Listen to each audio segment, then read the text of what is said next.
Well, folks, this year we passed constitutional carry here in Georgia, and we ended Stacey Abrams' career. But what's next as we approach the fight for gun rights in 2023? Stay tuned, guys. You're going to want to watch this.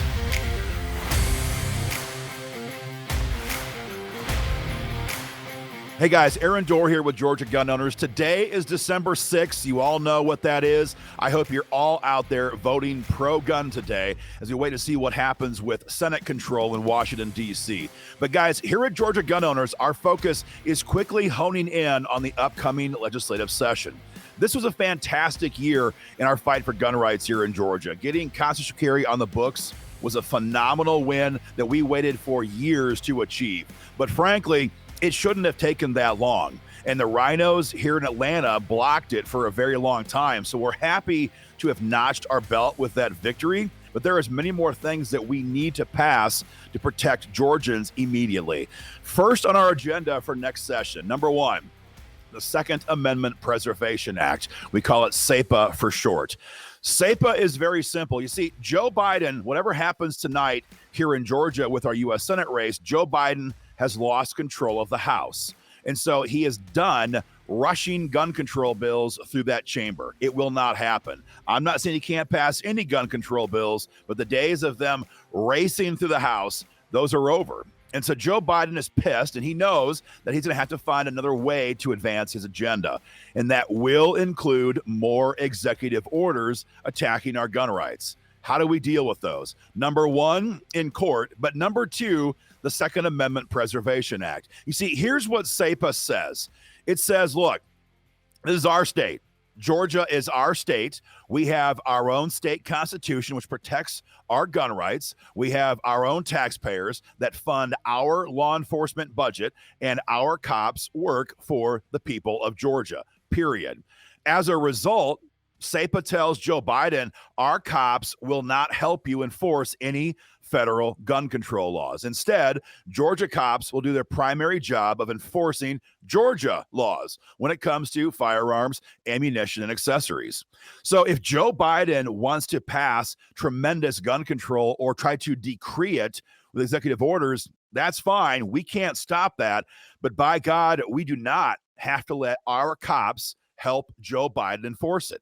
This is a law right now, for example, in Missouri. We're using the exact same language from Missouri, and it simply tells Joe Biden, we can't stop you from doing what you want, but you cannot force us to help you do it here in Georgia. Guys, here's the secret. Yeah, Joe Biden could flood Georgia with feds to enforce his agenda. He ain't gonna do it. He can't afford the optics of that, number one. And number two, he doesn't have the manpower. By denying Joe Biden the free use of Georgia cops, his agenda will fall flat in its face here in Georgia, as it already has in Missouri. So passing SAPA is agenda item number one. But number two, while Joe Biden maybe can't always get all he wants through executive orders, he's going to the other tried and true method, and that is to bribe the states into doing what he tells them to do.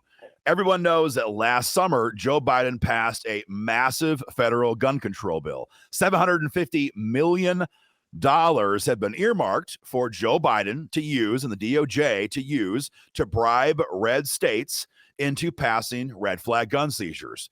Their hope is to get one state like Georgia to pass a red flag law and then use that to browbeat all the rest of the red states across this country. And here's the deal. They are allowed to spend 20, 30, 50, 60 untold numbers of dollars to bribe our state into passing red flag laws.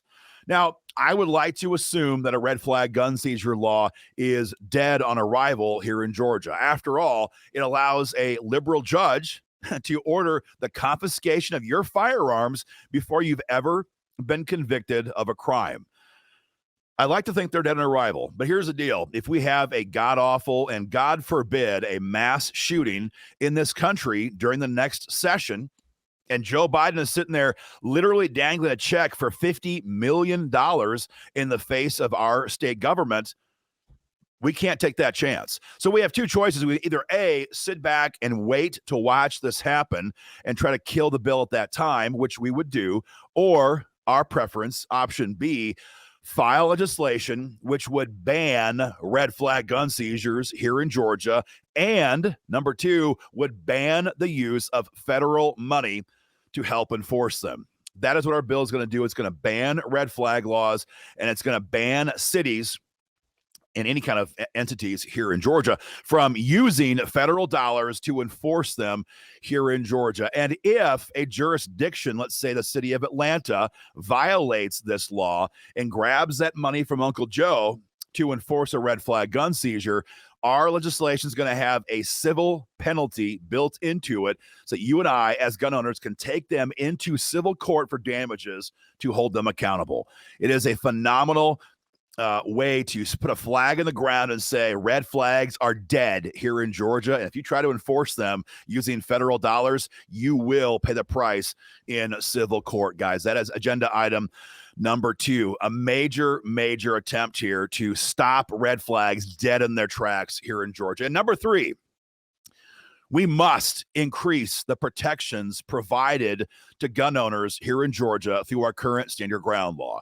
Georgia has Stand Your Ground law. That's clear. That was passed in 2006 before GGO was operational. But our current laws are weak.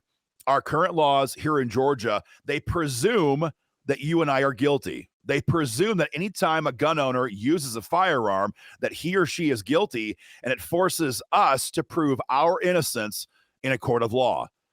That's backwards, though. This is America. We believe in the idea that we're all innocent until we're proven guilty, right? Well, not when it comes to self-defense. And the problem with our current laws then is that all of the power of the state is arrayed against you. It's arrayed against me if we use our firearm in a self-defense situation. Instead, what we need to do is what Florida has done and dozens of other states have already done, which is they invert the presumption. So instead of us being presumed guilty, we are presumed innocent until the court proves us guilty in a court of law in front of a jury of our peers.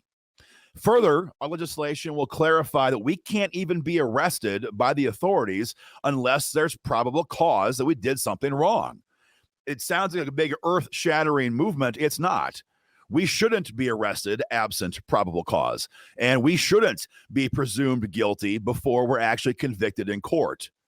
But our current laws, again, array the entire power of the state against an individual gun owner who did nothing wrong in many cases. Look at Kyle Rittenhouse in Wisconsin. Look at Mark McCloskey in Missouri. This is what we're trying to prevent, because in both of those cases, those guys had their lives almost ruined by a hostile, liberal, Soros-backed prosecutor.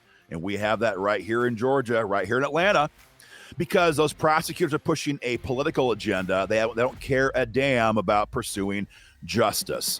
So GGO's third bill this year would make it where you are presumed innocent, number one. You can't be arrested unless there's probable cause, number two.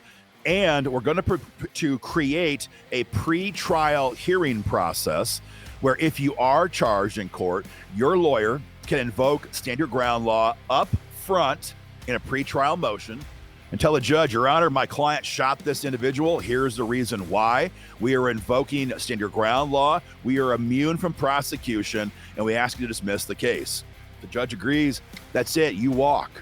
That's it. Because right now, the reality is, in most cases, we can only use Stand Your Ground law today on an appeal.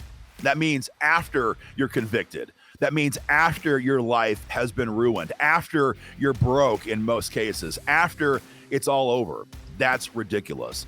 That's goal number three, guys. We have a major objectives this session. SEPA, banning red flag laws, and protecting gun owners who use justifiable force with our enhanced Stand Your Ground law. Major goals, guys, major goals. But again, Georgia was held back for a long time by RINOs who blocked constitutional carry. We should have had two of these done already by now, like many other red states do. We were held back by RINOs, and now it's time to push with all we have next session to advance more of these bills. So guys, stand with us in this fight. Renew your membership for next year right away. Guys, it's going to be a big fight. We need your support. We cannot fight without your guys' support. It's always been that way. It'll always be that way. We're not funded by Bloomberg. We're not funded by Soros. We're funded by you. by Georgians who care about freedom, by Georgians who know that if we lose our gun rights, we're never going to get them back. Guys, stand with us next year. Hit the link below. Renew your support today, guys, and we'll keep you informed. Thank you.